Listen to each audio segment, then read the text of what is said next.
There was a man by the name of Dutch, and Dutch was a good friend of ours.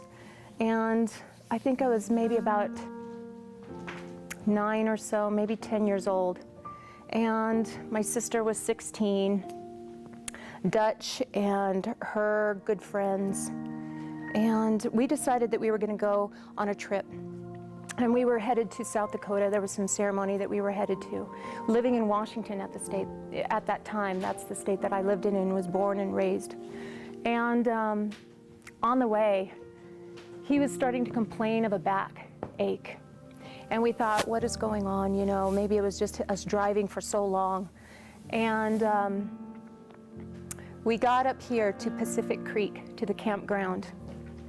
And when we got there, he was getting things out of the trunk of the car, because we had the truck and the camper, and then we had this car. We had a lot of people, a lot of things going on this trip, so it was a little bit of a caravan. He was pulling things out and he dropped to his knees in pain.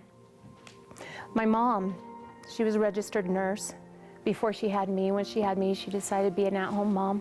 But when she saw that, she knew that there was something going on with his kidneys. It was really clear to her. And so she and my dad scooped him up, put him in the car, took him here to Jackson, took him to the hospital, and the testing that they did, they said that he needed to have surgery. Now at that time I can't remember what exactly it was, and you know, my family is now since passed, so I can't ask them, but he needed to have a procedure done. Well, he didn't want to. You know, he's Native and stubborn, and so we were en route to going to a ceremony anyway, and he said he wanted to deal with it all naturally, you know, through our culture. And that was completely legit to us. So we went to the hospital, signed everything to get him out. And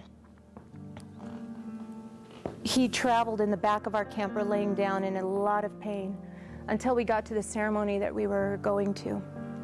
And once we got there and set up camp, set up our teepee, a medicine man came and gave us instructions. Needed to have a fire, needed to have certain things there as his tools to work with.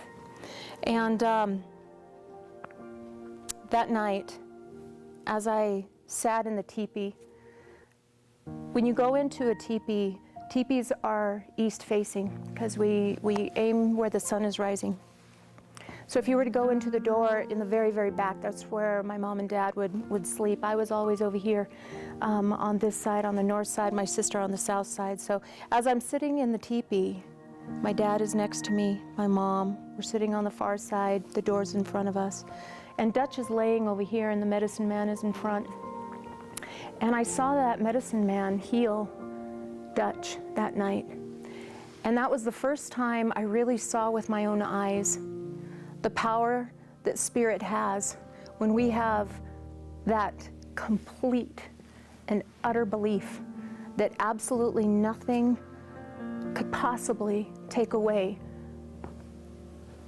from the healing that is getting ready to happen. Dutch believed it. He wanted it. I believed it. My parents, all of us. The medicine man, that is what he did. That's what he does. He works with the spirit world in that way. And I literally saw him draw out of Dutch this essence, for the lack of a better term, out of his lower left kidney here. And when he was laying there and I saw that, it implemented this direction for me. And I'm not sure exactly why now. I should say I didn't know then. I have a better idea now because of how I live my life and what I do and what I'm bringing to people. The power of the spirit world.